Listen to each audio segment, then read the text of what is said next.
அஸ்ஸலாமு அலைக்கும் வரஹ்மத்துல்லாஹி வபரகாத்துஹு. பிஸ்மில்லா வல்ஹம்துலில்லா அஸ்ஸலாத்து வஸ்ஸலாம் வலா அஷ்ரஃபி ரசூலில்லா வலா ஆலிஹி வஸஹபி அல் ஃபைசி நெபிரத்துல்லா அம்மாபாத். எனக்கு 100% நம்பிக்கையான ஒரு விஷயம், உறுதியான ஒரு விஷயம், நான் சொல்லித் தரக்கூடிய இந்த ஒரு துவாவை உங்களுடைய வாழ்க்கையில் நீங்கள் கண்டிப்பாக பயன்படுத்துவீங்க என்பதை. அந்த அளவிற்கு எளிதான, அதே நேரத்தில் ரொம்ப பவரான, இனி சின்ன பிள்ளைங்களுக்கு நாம் சொல்லிக் கொடுக்கும்போது அவர்களுக்கும் ஓதுவதற்கு இது ரொம்ப எளிதான ஒரு பிரார்த்தனை ஆகும். இன்னைக்குள்ள காலத்துல எந்த ஒரு விஷயத்திற்கு யாரும் கேட்கக்கூடிய ஒரு விஷயம் எல்லாமே அவர்களுக்கு எளிதாக வேண்டும், ரொம்ப ஷார்ட்டா வேண்டும்.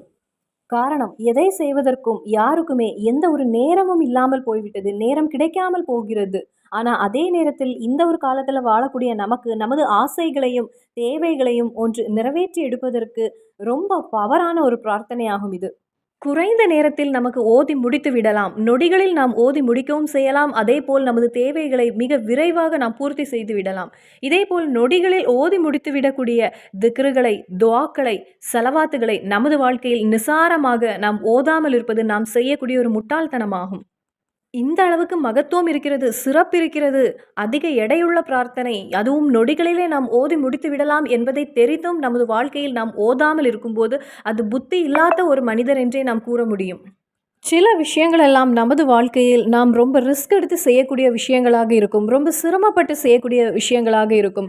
குரானில் சூறாக்களை ஓதுவதும் இந்த எண்ணிக்கையில் ஓத வேண்டும், இந்த ஆயத்தை இந்த எண்ணிக்கையில் ஓத வேண்டும் அப்படின்னு சொல்லும்போது நாம் அதிக சிரமப்பட்டு ரொம்ப ரிஸ்க் எடுத்து நாம் செய்யக்கூடிய விஷயங்களாகும் அதெல்லாம். அந்த இடத்திலும் சில பிரார்த்தனைகளுக்கு அதனுடைய பிரதிபலன் கொஞ்சம் குறைவாக இருக்கும், ஆனால் சில பிரார்த்தனைகளுக்கு அதனுடைய பிரதிபலன் அதிகமாகவே இருக்கும். அது இதுன்னு இல்ல. எந்த ஒரு விஷயமானாலும் அது அப்படிதான். சிலருக்கு ஒரு பணத்தை உருவாக்குவதற்கு அவ்வளவு சிரமங்கள் இருக்காது. சிலருக்கு அந்த பணத்தை உருவாக்குவதற்கு சிறிய தொகையா இருந்தாலும் அவர்களுக்கு ரொம்ப கடினமானதாக அது இருக்கும்.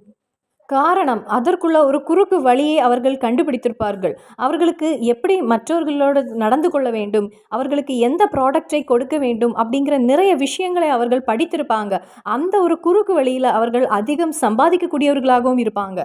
அதுவும் நான் இங்க சொல்லக்கூடியது ஹலாலான வழியில் அல்லாமல் ஹராமான வழி இல்ல. ஹராமான வழின்னு சொல்லும்போது, இந்த கஞ்சா, போதைப் பொருள் இதன் மூலமாகவும் அதிகமாக சம்பாதிக்கிறாங்க. ஆனா அதெல்லாம் ஹராமான, இஸ்லாம் எதிர்த்த காரியங்களாகும். அதை விட்டுவிட்டு நாம் பிசினஸ்லயே அதிக லாபத்தை நாம் பெற்றுக்கொண்டு, அந்த வழியில் சம்பாதிக்கக்கூடியவர்களும் ஏராளமான பேர் இருக்கிறாங்க.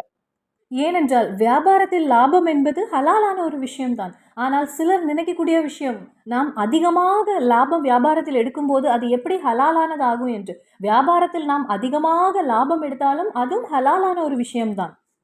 உதாரணத்திற்கு நாம் ஒரு ஷாப் வைத்திருக்கிறோம், அதை போலவே வேற ஒரு ஷாப் அதற்கு பக்கத்திலேயே இருக்கிறது. ஆனால் அந்த ஒரு ஷாப்பில் வேற ஷாப்பில் அந்த அளவுக்குள்ள விலையும் இல்லை. ஆனாலும் அதிக விலையுள்ள நமது கடையை தேடி மக்கள் வருகிறாங்க என்றால், ஒருவேளை நமது நடவடிக்கை, நமது அந்த குணம் அவர்களுக்கு பிடித்திருக்கலாம். அல்லது நமது ப்ராடக்ட் அந்த குவாலிட்டி அவர்களுக்கு நல்ல விதமாக அவர்களுடைய கண்ணில் அது தெரியலாம். நல்ல ஒரு குவாலிட்டியாக இருக்கலாம். அதை உணர்ந்துதான் மக்கள் நம்மிடத்தில் வருவது. இதுதான் ஒவ்வொரு மனிதருடைய வெற்றியின் ரகசியமாகும். அதே போலவே நாம் செய்யக்கூடிய இபாதத்துகள், அந்த இபாதத்துகளில் அந்த அளவுக்கு எடை அதிகமுள்ள திக்ருகளை நாம் கண்டுபிடிக்க வேண்டும். அதற்கான நேரத்தையும் நாம் உணர்ந்து செயல்பட வேண்டும்.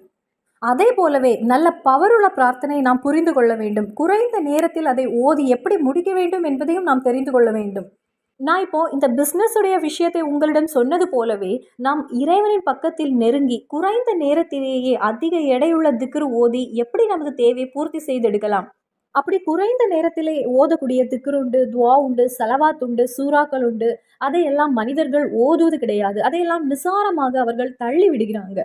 அப்படி செய்யக்கூடிய எந்த ஒரு மனிதரிடமும் நாம் என்ன நினைக்க வேண்டும், அவர்களுக்கு புத்திசாலித்தனம் குறைவாக இருக்கிறது என்பதை நாம் புரிந்து கொள்ள முடியும்.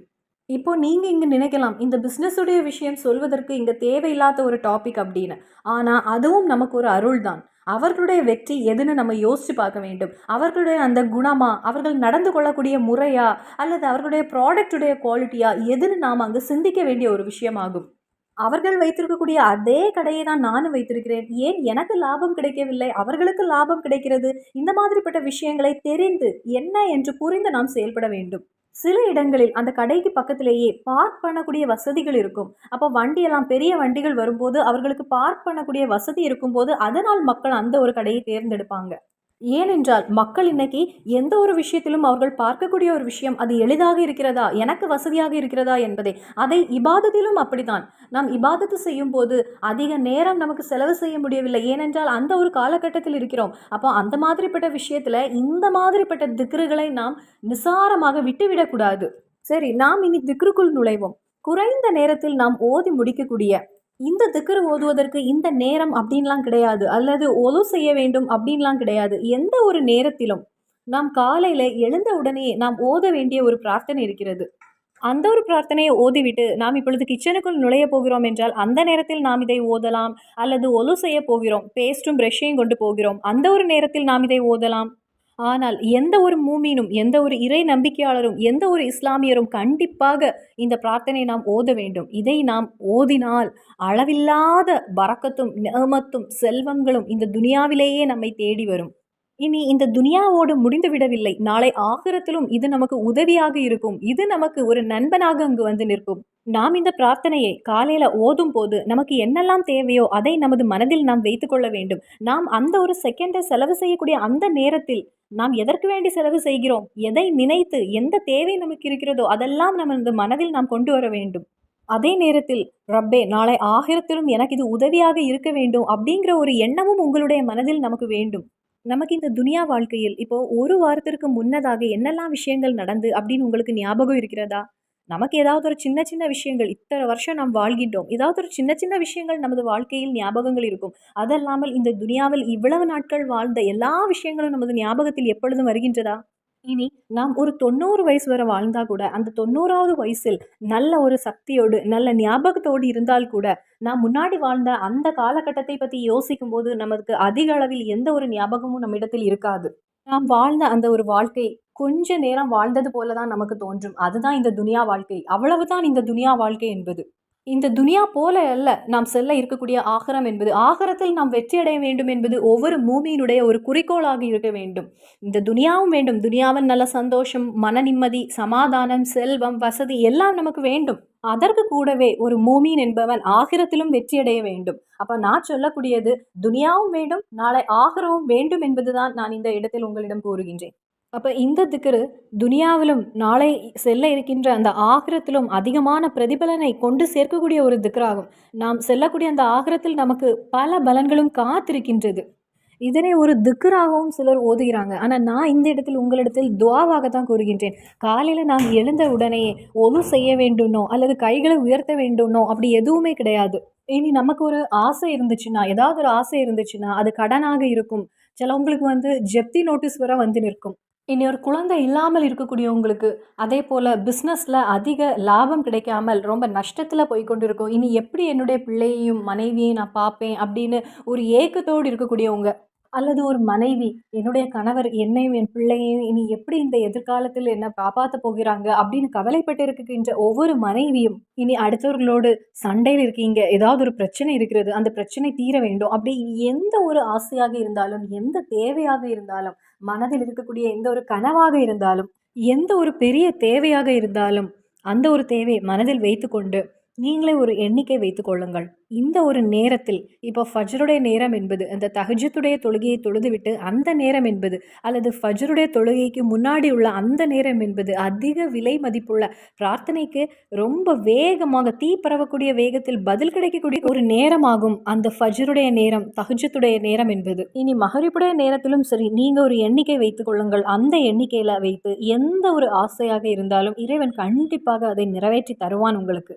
இனி கணவருக்கு வேலை இல்லை அப்படி ஒரு நிலையாக இருந்தால், இனி சில கணவருக்கு வேலை இருக்கும், ஆனால் அவங்க போகுவதற்கு ஒரு மடியும் ஒரு சோம்பலாக அவங்க இருப்பாங்க. அப்படிப்பட்ட ஒரு கணவராக இருந்தால் ஒவ்வொரு மனைவியும் இதை ஓதிக்கொள்ளுங்கள். அந்த கணவருக்கு நல்ல ஒரு முன்னேற்றத்தை அவர்களிடத்தில் உங்களுக்கு பார்க்க முடியும். அதே போல் ஆண் பிள்ளைகள் அவர்களுக்கு ஒரு வேலை வேண்டும்னு சொல்லி 18 வயசு வரை நல்லா படிக்க வைத்து அந்த உம்மா அப்பா கஷ்டப்பட்டு வளர்த்திருப்பாங்க. எப்படியாவது கஷ்டப்பட்டு ஒரு வேலை கிடைத்திருக்கும். கொஞ்ச நாட்கள் வேலைக்கு போவாங்க. அதன் பின்னர் அவங்க வேலைக்கு போவதற்கு அவங்க அதில் ஒரு தயக்கம் காணிப்பாங்க. வேலைக்கு போகாமல் வீட்டிலே இருக்கக்கூடியவர்கள் பல கனவுகளோடும் பல எதிர்பார்ப்புகளோடும் ஒரு உம்மா அப்பா கல்வியை கொடுத்து நல்ல விதமாக வளர்த்து வரும்போது, இனி ஒரு கல்யாணம் பண்ணி வைக்க வேண்டும் நமது பிள்ளைக்கு அப்படின்னு இருக்கக்கூடிய அந்த ஒரு வயதை அடையும் போது அவர்களுக்கு சம்பாத்தியம் இருக்காது, எதுவுமே இருக்காது. ஒரு பெரிய ஒரு மன வருத்தத்தை தான் அவங்க கொடுத்துருப்பாங்க. அப்படிப்பட்ட பிள்ளைகள் இருந்தால் ஒவ்வொரு உம்மாவும் இதை ஓதினால் போதும். அல்லாஹு தாலா அவர்களுக்கு சந்தோஷத்துடைய எல்லா வாசல்களையும் திறந்து கொடுப்பான். இறைவன் அந்த பிள்ளைகளுக்கு நல்ல ஏற்ற வேலைகளை அல்லாஹு தாலா அமைத்து கொடுப்பான். ஒரு முறை ஆயிஷா பீவி ரலியல்லாஹு தாலா அன்ஹா அவர்களுடைய அருகில் ஒரு பெண்மணி ரொம்ப வேதனையோடு வந்து சொன்னாங்க, என்னுடைய கணவர் வேலை முடிந்து வீட்டிற்கு வரும்போது அவர்களுடைய முகம் ரொம்ப வாடிய நிலையில் இருக்கிறது. கணவரின் முகத்தில் ஒரு பிரகாசம் இல்லை, ஒரு சந்தோஷம் இல்லை, ஒரு நிம்மதி இல்லை. அவர்களுடைய முகத்தில் ஒரு நிம்மதி வருவதற்கு, ஒரு சந்தோஷம் வருவதற்கு நான் என்ன செய்ய வேண்டும் அப்படின்னு. அந்த நேரத்தில் ஆயிஷா பீவி ரலியல்லாஹு தஆலா அன்ஹா அந்த சகோதரியிடம் கேட்டாங்க, சகோதரி, உங்களுடைய கணவருடைய இந்த நிலைமை வருவதற்கு காரணம் என்ன? உங்கள் கணவருடைய முகத்தில் ஒரு நிம்மதி இல்லாததற்கும் சந்தோஷத்திற்கும் குறைவுக்கும் காரணம் என்ன என்று கேட்டாங்க. அந்த சகோதரி கூறிய பதில், என்னுடைய கணவருடைய வியாபாரத்தில் எந்த ஒரு முன்னேற்றமும் இல்லை, எல்லாமே நஷ்டத்தில் போய்கொண்டிருக்கிறது, எந்த ஒரு உயர்வும் எங்களுக்கு இல்லை. உடனே ஆயிஷா பீவி ரலியல்லாஹு தஆலா அன்ஹா அந்த சகோதரிக்கு கற்றுக் கொடுத்தது, சகோதரி, நீங்கள் இந்த ஒரு திக்ரை நீங்கள் வழக்கமாக்கி கொள்ளுங்கள். உங்களுடைய வாழ்க்கையில் இதனை நீங்கள் வழக்கமாக ஓதி வாருங்கள். காலையில் நீங்கள் தஹஜ்ஜுடைய தொழுகைக்கு எழுந்தாலும் சரி அல்லது ஃபஜ்ருடைய தொழுகைக்கு எழுந்தாலும் சரி, காலையில் எழுந்தவுடன் நாம் ஓதக்கூடிய ஒரு திக்ர் உண்டு. அல்லது அல்ஹம்துலில்லாஹ் என்று கூறிவிட்டு இந்த ஒரு திக்ரை நீங்கள் 17 தடவை அந்த இடத்திலிருந்து எழும்பிய உடனே நீங்கள் ஓதிக்கொள்ளுங்கள்.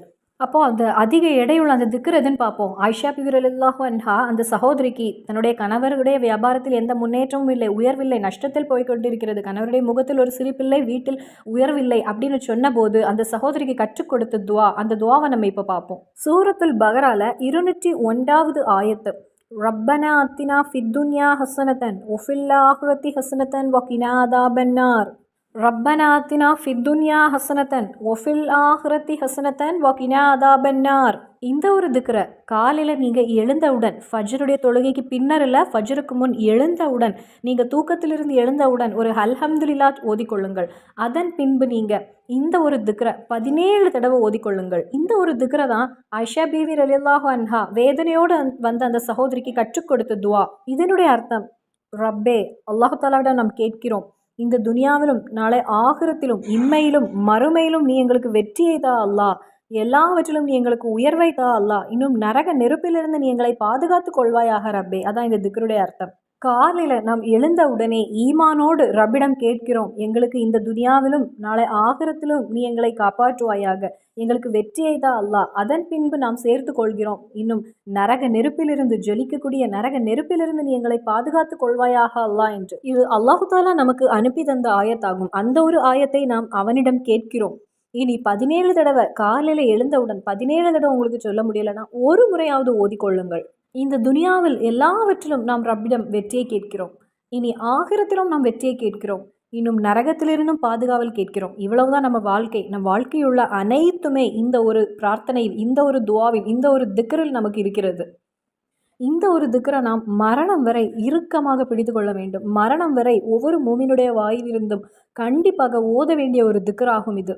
அப்போ இன்ஷா அல்லாஹ் இனியுள்ள நாட்களில் இந்த ஒரு திக்ரை உங்களுடைய வாழ்க்கையில் நீங்கள் இறுக்கமாக பிடித்து கொள்ளுங்கள். வெற்றியை மட்டுமே உங்களுக்கு 2 உலகிலும் கொண்டு சேர்க்கக்கூடிய ஒரு திக்ராகும். இன்ஷா அல்லாஹ் உங்களுடைய வாழ்க்கையில் இதை வழக்கமாக்க இறைவன் உங்களுக்கு அருள் புரிவானாக. ஆமீன். அஸ்ஸலாமு அலைக்கும் வரஹ்மத்துல்லாஹி வபரகாத்துஹு.